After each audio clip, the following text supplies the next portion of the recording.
This is chapters 10 and 11 of Lightland by H.L. McCutcheon. Chapter 10, The Room Below the Mill. Just inside the entrance to the windmill, Lottie and Umber could hear the mixed-up mumbling moaning of the voices in the Night King's collection. Next, they heard the scratching, clattering sounds of the laboratory animals. Lottie shivered with goosebumps. How could Lewis still be in here? Suddenly, somebody stepped out of the shadows. Lottie choked back a scream. Was it the Night King? The tall, yellow-haired man in front of them looked so familiar. Squawk? Robert? Umber whispered hoarsely. Robert was transformed. His blue eyes were deep and clear. Light seemed to shine from his pupils. His gaze was steady and strong. He was taller. He nodded. He had his spirit back. There could be no doubt.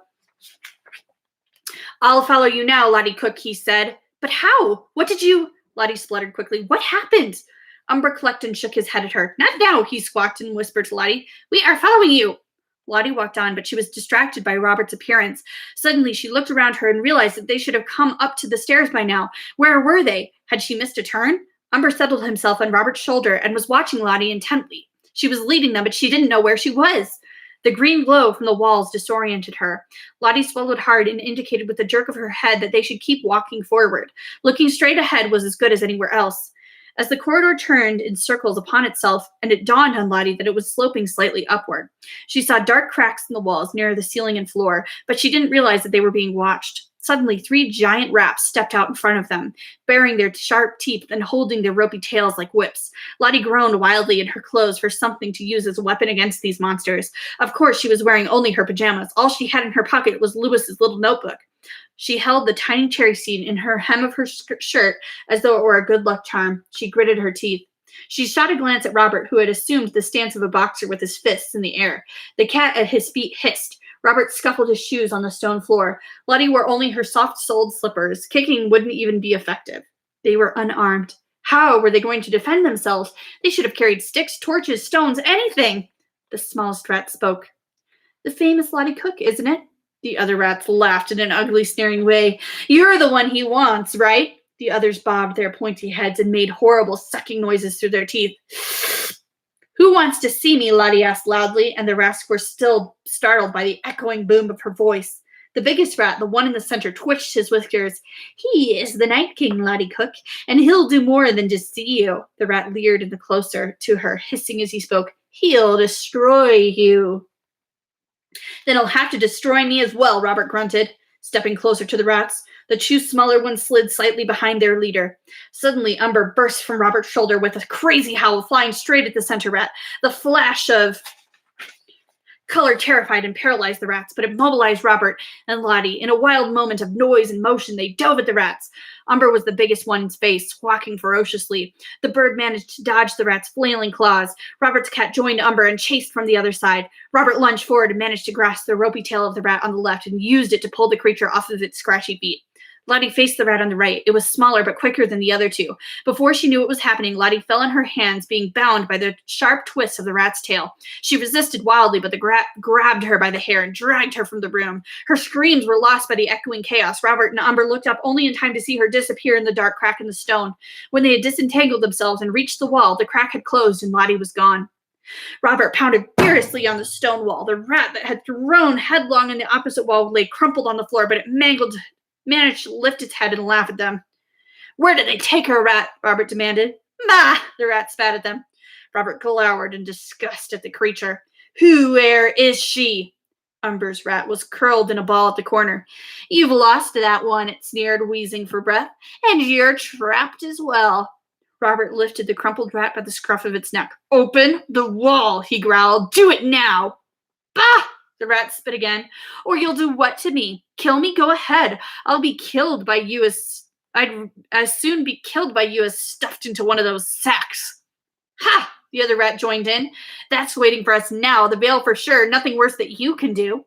Robert shoved the rat into the wall where Lottie had disappeared. Open it. Do it now. Bah! Bah! The rats croaked. Do it yourself. Do it yourself if you dare.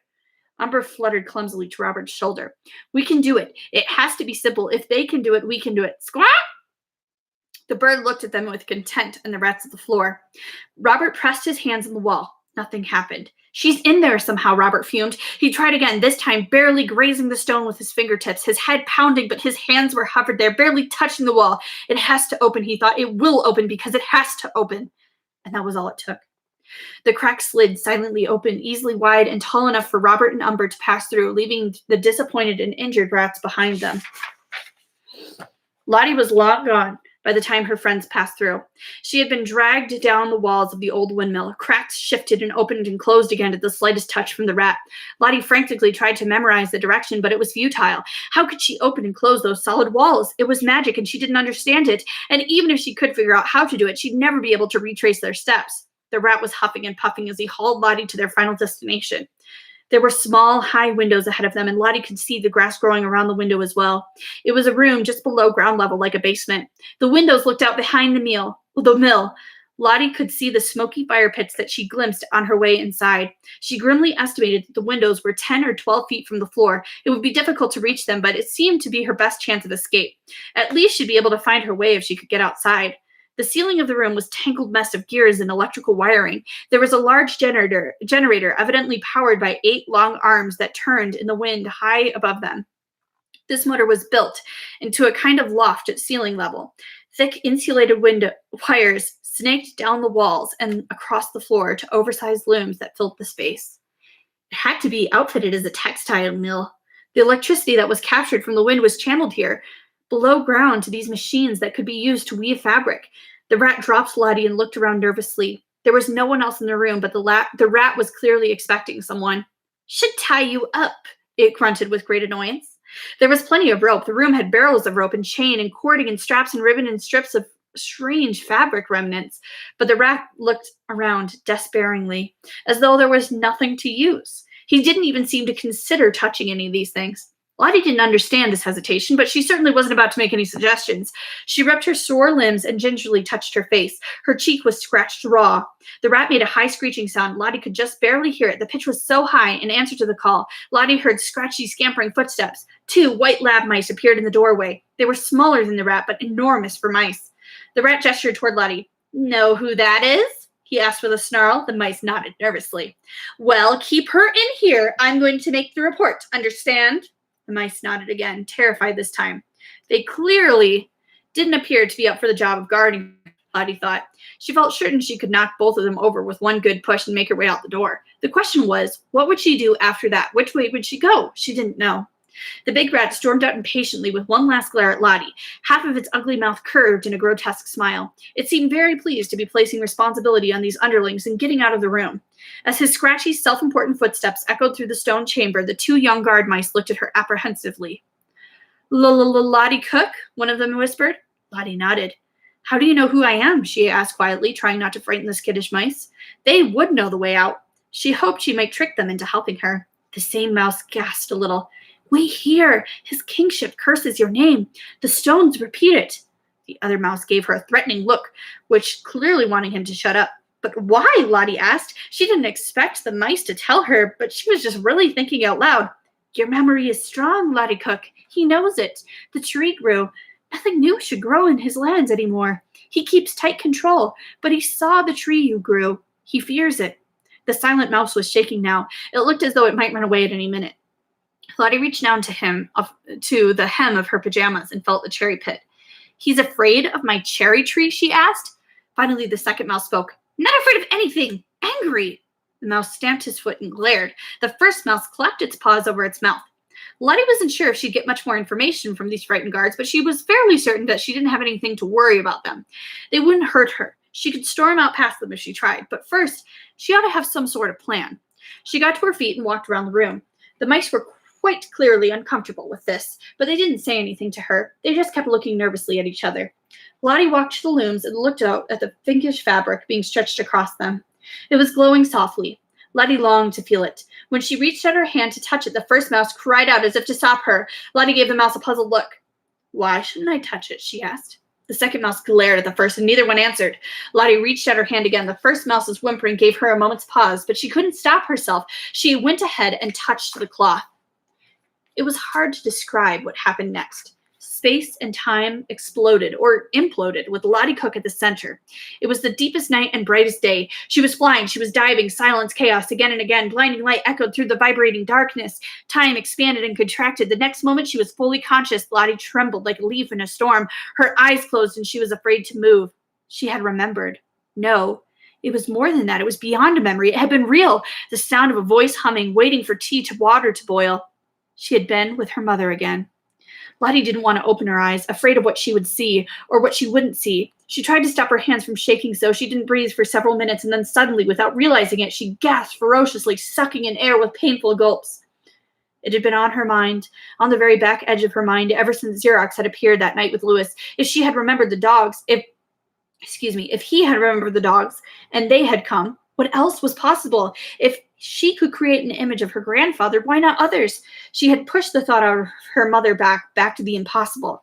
She had been afraid to even contemplate it, but now she was sure it had happened. Lottie had remembered her, and she had come.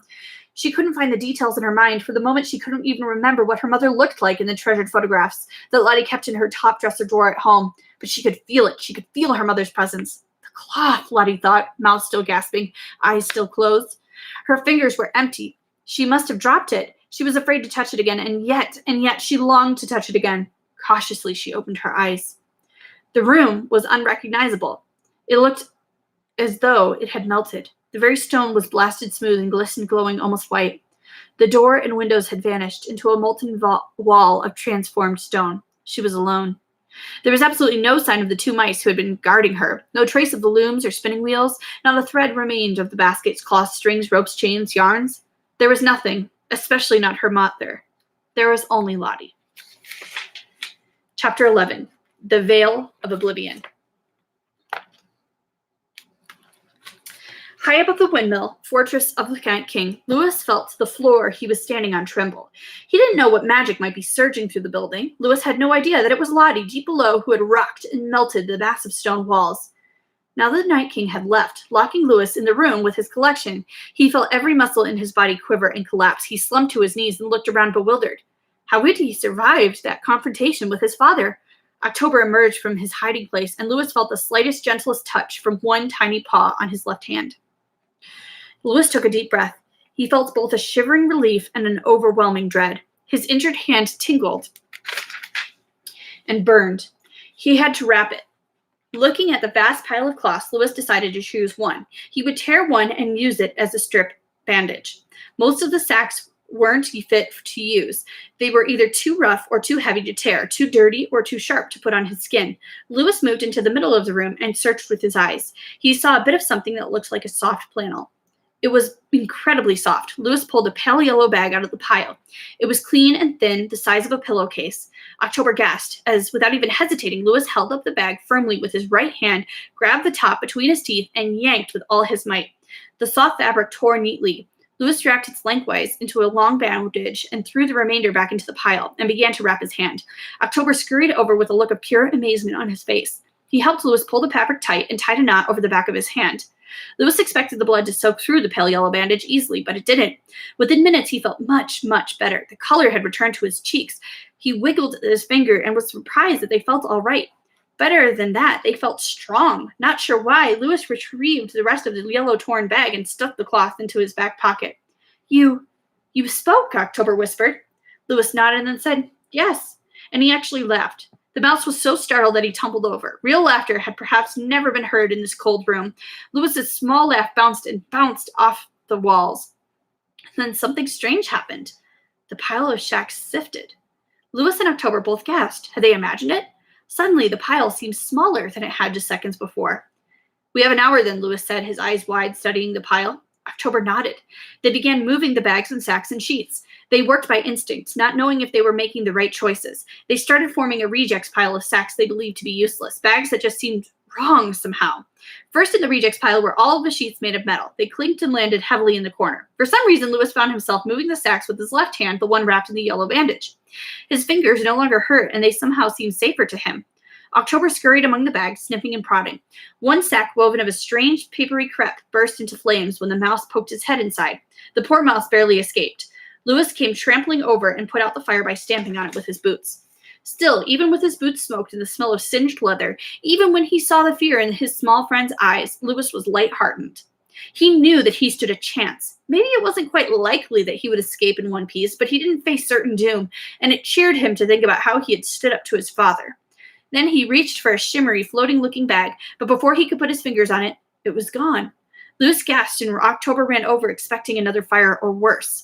When Lewis tried to describe it to Lottie later, he said that they seemed more like the Saxes were mirages, that they were decoys, images that vanished before he could touch them.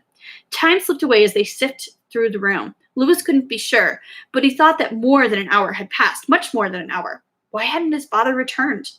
The Night King had not returned because he was busy. Things were unraveling.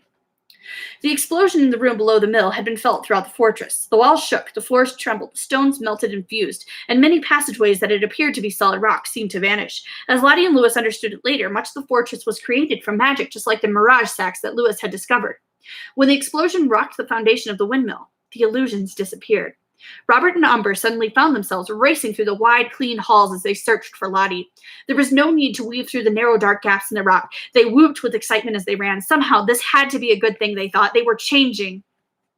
Indeed, in the very top tower where Lewis had stomped on the rat's tail days before, the Night King himself felt the blast. The rodents at his feet squealed in fear and huddled in a terrified heap. They burrowed and fought to be at the bottom of the pile. The fortress shook. What did it mean? The Night King kicked the massive rats and lab mice, and many of them flew across the room, smashing into the wall. They did something that they would not have dared to do a day before. They ran for their lives. They disappeared into the holes and tunnels. Fools, the Night King roared. It is nothing. You'll pay a price for being cowards. But it was too late. All but the largest rats had gone into hiding. The few that were still there clawed at one another, trying to hide at the bottom of the small, squirming pile that remained. The Night King knew what had happened. He kicked the frightened heap of rats once more and stomped down the stairs. He had to stop Lottie Cook if it already wasn't too late. Lewis was not giving up. October scurried tirelessly about the room, dragging some bags into the slowly growing pile by the door. Lewis's shirt sleeves caught fire when one sack exploded as he raised it up. He put the fire out quickly enough and wasn't hurt. Another one seemed to turn to glass, and diamond-like splinters covered him, scratching his face and hands even as he tried to brush them off. And then something caught his eye. It had been way off to the side. He couldn't believe that he hadn't seen it before. It was such a strange, deep color, scarlet, but almost molten. The color seemed to throb and change as he looked at it. He was afraid to touch it at first. Would it be hot? It looked like fire itself. He had to touch it. It was cold. It was icy and seemed to freeze his inside as he put his fingers on it. Lewis was afraid, but he wasn't letting go. And then the sensation changed. The icy coldness washed away. The scarlet color was still deep, burning red, but sheer. He could see his hand through it. Lewis could feel energy surging through the threads. This cloth was powerful, more than any of the others he had sorted. It was in a different league. But was it the Veil of Oblivion? Suddenly, Lewis heard a muffled, heavy clanking from the other side of the door. Terrified, he turned his head. Someone was unlocking the bolt. Lewis braced himself to face his father again. He was prepared to fight. The cloth he held tingled. It meant something. He held up the cloth like a weapon, ready to challenge the Night King. But it wasn't the Night King. Lewis stared in amazement when the door creaked open. A tall, yellow-haired young man was in the entryway. A gust of air blew in with him. His face was stiff with determination, and his eyes flashed. There was a brown cat threading through his feet. Of course, it was Robert. October's head was bobbing up and down with happiness. Robert's eyes took in the thousands of sacks spread around across the room. He saw the sheer scarlet cloth Lewis was holding up to the light. A chill of recognition slipped across his face. He remembered it and nodded. There it was, the Veil of Oblivion. Robert's strong, tired face was certain. There was a frantic flapping sound from the stone corridor. Lewis gripped the veil more tightly, and Robert turned. Squawk! Umber creaked quietly, and he flew around the doorway. Lewis thought that this had to be Lottie's bird. Umber landed on Robert's shoulder and stared. Lewis regarded the two strangers. He didn't know them, and yet he trusted them somehow. If they were here, Lewis thought, then Lottie couldn't be far behind. Umber shuddered as he studied the Night King's son. The resemblance was powerful but incomplete. Umber had to admit that the warmth in Lewis's brown eyes was clear and deep. This warmth made all the difference in the world. Introductions would wait. With his left hand, Lewis held the scarlet veil up high for them to see. They understood at once. They had accomplished the mission. They'd seized the veil. Now they needed to escape with it. But there was one question that tumbled out of each mouth. Where's Lottie? The three hushed voices asked simultaneously. None of them knew the answer. She's here, but she's been captured, Robert whispered, and Lewis's heart sank. Now he couldn't escape. He had to find Lottie first. Desperation flickered across their eyes as the fortress suddenly shook with yet another explosion. Lewis felt a small scratching on his boot and bent down to scoop up the mouse from his right hand, bringing him to eye level. Squawk! October Mouse, where did you come from? Where have you been? Quiet, Umber, October chided, but with a pleased smile. We must remove the veil, but the passages are no longer safe. We will leave by the windows at once. By the windows? Lewis was incredulous. We've got to be 6 stories up. We'll use these, the mouse insisted. It scampered down the side of Lewis and ran to the pile of sacks that it had stowed near the door. These are harmless decoys, enough for each of us, I think. Robert gathered the sacks and carried them into the hall, following October, though he didn't fully realize what the mouse was planning. Lewis thought he understood. Several of the sacks, as he had sorted them, had reminded him of thin, filmy parachute cloth. The mouse meant for them to jump. The corridor outside the central room was lined with deep-set windows. Leaning over the stone sill and looking out, Lewis felt his head reeling dizzily. They were much too high up. He would never be able to do this. What about Lottie? I can't leave her here. Lewis's pulse raced as he thought about confronting his father again. We won't leave without her. We'll split up, Robert offered. Umber, you take the Veil of Oblivion. You could carry it far to fly far to a safe place. Umber looked terrified and backed away as Lewis moved to give him the fiery fabric. It's all right, Lewis said, trying to reassure him. It's all right to touch it. I've been touching it and I'm all right. They looked Lewis over, his bandaged hand, his dirty, scratched-up face, his torn clothes and singed shirt sleeves, his black, flamed boots. I mean, I'm all right, really, he insisted. The bird anxiously stretched out his 3-toed foot to take the veil. Lewis tried to give it to him, meant to give it to him, but something was wrong. Lewis wanted to give the veil to Umber, knew he should give it to the bird, but instead he stepped backward. The magic of the Night King was affecting him. His fingers turned white as he clasped the cloth. He should have been releasing it, but his grip was just closing harder. The color drained from his face as he shrugged. He bit his lip until it hurt and took another step in the wrong direction. The others looked at Lewis with shock. Umber thought he knew just what this meant. Perhaps Lewis and the Night King were one. Perhaps Umber had been right all along not to trust Lewis. Beneath their feet, the fortress shuddered with a third explosion. Lewis was panicked. He wanted to hand over the cloth, but he couldn't move his arm. Once again, his new small friend came to the rescue. October the True Mouse raced up Lewis's sleeve and whispered urgently into his ear, tugging and scratching and trying to break hold of the Night King's magic. Whatever October said to him, Lewis never remembered. He fell to his knees, and with the mouse's help, pried open his fingers and released the veil. As soon as the veil was out of his hands, he felt as though he'd returned to himself. His fingers were stiff and cold from crushing the strange fabric, but his mind was once again his own. Umber nodded just once and took it. Bravely, the bird clutched the silver scarlet veil and trembled as the tingling feeling ruffled his feathers. Then, without looking back, he hurled from the window. They all leaned over to watch. Lewis thought he was going to be sick as he saw a blur of lopsided color speeding to the ground, but Umber gained control in time without landing and began bumbling away far from the fortress and as quickly as he could manage. The Veil of Oblivion shimmered behind him and almost made it look as though the bird was on fire. Now October wanted Robert to jump, to go and rally as many citizens of Lightland as he could find, bring them out of hiding. Robert wanted to stay and find Lottie. Her coming to Lightland had saved him, and he wanted to help her now. You should jump, Robert told Lewis, holding a parachute sack out to him. You need to escape. You've been through enough. Lottie may be out of the fortress already. Anyway, I will stay and search for her in the castle if she is inside. The building shook again. Lewis desperately wanted to escape from the Night King's windmill, but jump from the window? He couldn't possibly. He couldn't jump from that window. Robert put his hand on his shoulder. Are you all right? Lewis made his choice. He let his fear make him brave. He nodded. He might have to face his father again, but he needed to find Lottie. I want to stay, he said. I have to stay. Once he spoke the words, they were true. Nothing could have changed his mind. So shaking his head regretfully, Robert climbed back up the wide stone windowsill, grasped 3 cloak sacks in his fists, and jumped. Lewis couldn't watch. It wasn't until October cheered that Lewis could even look up. Then he leaned anxiously from the windowsill. Way down below, he could see the stark yellow head of Robert. Finally, he managed to wave. Lewis felt the outside air on his scratched face, and for a moment he saw himself. He could envision how it must look in the chilly daylight. His face was transformed by grime and fatigue. He leaned out through the high fortress, waving, and realized it was the image he had been playing in his magic cloth of the bag in the room behind him. It had been an image of himself, after all, not older, but changed. He leaned even farther and called to Robert. Watch for Lottie! Robert waved in return, and then, leaving the 3 parachute sacks behind on the ground, began to run after Umber. Lewis pulled his head back inside. October climbed quickly to Lewis's shoulder. I will ride, he said. Let us search. The massive stones rattled again below them as they began their quest for Lottie. Robert's cat followed Lewis now. The twisting halls were like a maze. As the passages crumbled, the voices that had been captured by the veil echoed wildly and vanished. Lewis moved quickly, looking into every room that they passed. Sometimes a room seemed so familiar he thought he must have already checked it. What Lewis didn't understand was the complex construction of the windmill. There were still dozens of secret passages that remained and turned around on themselves. They had been built into the thick stone walls when the fortress was first erected. The Night King preferred moving invisibly within these walls. At the base of the mill, Lottie stood shuddering in the blasted remains of the weaving room. Even though this room had been all but obliterated, when she touched the cloth on the loom, the Night King could appear as if from nowhere. And he did. Lottie screamed. The Night King smiled. This pleased him. Lottie Cook, he mocked. What have you done to my room? You, she gasped. It's you. Of course, Lottie recognized him. It sent her head spinning. Umber had been right in the way. Lewis and the Night King, not one and the same, but father and son. She tried to steady herself. It's too bad you didn't touch the loom with both hands, he said. That blast of memory might have killed you. It was my mother, Lottie said without meaning to speak at all. How sweet, the Night King purred.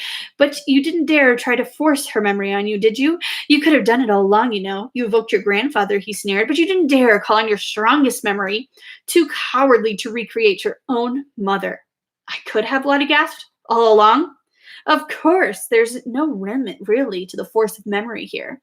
In this room, I have woven that force into cloth. Some show the past, some, I believe, show the future. Memory of the past predicts the future with remarkable accuracy, and history, as it is said, is destiny. I've seen you in many of these cloths, Lottie. For some reason, I am linked to you. Lottie shuddered. I've struggled to understand it, the Night King nodded. Somehow you and Lewis persist in my own future. When I study the veils and try to see what happens to me, I can only see you, or sometimes the two of you. I will not be carried into the future by memories of two children. Lottie stared at him. She carried the future memories of the Night King? Your insipid stories buzz through my world here. Your cherry tree and cornfields. He almost seemed to growl at the thought. Yes, your memories are powerful, and it is a power that is not under my control. Yet. I plan to put a stop to it today. By controlling memory, I control my destiny. I'll start by wiping out your memory. It's interfering with my own. He smiled in a way that chilled Lottie's blood. She fumbled in her pajama shirt and tried to get a hold of the cherry seed tied there. Her hands were numb and clumsy. Let me help you meet that mother of yours again. The Night King smiled coldly. Lottie couldn't find the seed. She groped more frantically. She had it, but couldn't untie it. The Night King was reaching toward her. Her fingers were too stiff. Our dear Lewis can help too, the Night King purred, if he isn't dead already. And with that, he put an icy hand on the back of Lottie's neck. Everything went dark. Lottie swam in her own thoughts. She couldn't pull out of the blackness. She couldn't feel her own body, didn't know what was happening to her. The Night King had poisoned her slightly with a cold touch of his hand. She fell unconscious to the floor. Then he began dragging her through the secret tunnels of the highest room where he had left Lewis locked behind the door. It was his own greed that turned the tide at that moment. He wanted to trap the power of Lottie's memory with his own collection. But Lottie had demolished his weaving room. Now he would have to spill her mind into the veil of oblivion. Of course, while the Night King moved with great speed within the walls, Lewis and October raced through the twisting hallways in the other direction. They passed each other without knowing it because a thick wall of stone separated them. When the Night King reached the innermost room and found it open and empty, he stomped in with a fit of anger. Lewis heard the sound echoing through the windmill, and he spun about and followed. He ran as fast as he could. The Night King dropped Lottie hard on the floor and surveyed the room. The piles of sordid stacks infuriated him. He had expected to find his worthless son sprawled lifeless, and instead his deadly collection had been rifled through, played with. Where was he? Where was the veil? He needed it for Lottie Cook. Lewis somehow sensed what was happening. He ran full out. He had to get back to the top of the tower. The Night King was in a rage. Lottie had hit the floor hard enough to jar her back to consciousness. She felt herself swimming out of darkness and opened her eyes. She could hear the Night King cursing and stomping around the room, throwing sacks left and right. Just inches from Lottie's face, she noticed something. It looked like horn husks. Lottie heard the thumping sound of Lewis's feet as he came closer, but she thought it was pounding of her own heart. Groggy, she tried to understand what she saw. Corn husks? No, it was something else. Lewis neared the room and tried to restrain himself from calling out, but he couldn't stop. Lottie! The Night King heard his son's voice and reached for a blue sack. It didn't have the mysterious soul-stealing powers of the Veil of Oblivion, but it was deadly. Without exception, he had been foolish for delaying the inevitable, he thought with disgust. This was his own fault. He should have finished Louis off the first time he saw him. Lottie! Louis was almost to the room. Lottie heard him this time, but she thought she was imagining the sound of his voice. What was this thing on the floor? Woven corn husks, perhaps? Cloth, a sack that was made of. Lottie! Louis appeared in the doorway. He saw his friend sprawled on the stone floor. He saw this unusual sack near her head. He saw her reach for it. The Night King saw Lottie's hand move. No! He dove across the room, and their hands slipped deeply into the corn husk sack at the same instant. There was a strange rushing, crackling sound, and Louis flew headfirst across the room towards Lottie and screamed her name once more as he watched her disappear. Lottie felt like she was spilling, being poured from one space into another. And she wasn't alone. That is where we will stop for today. Thank you so much for joining.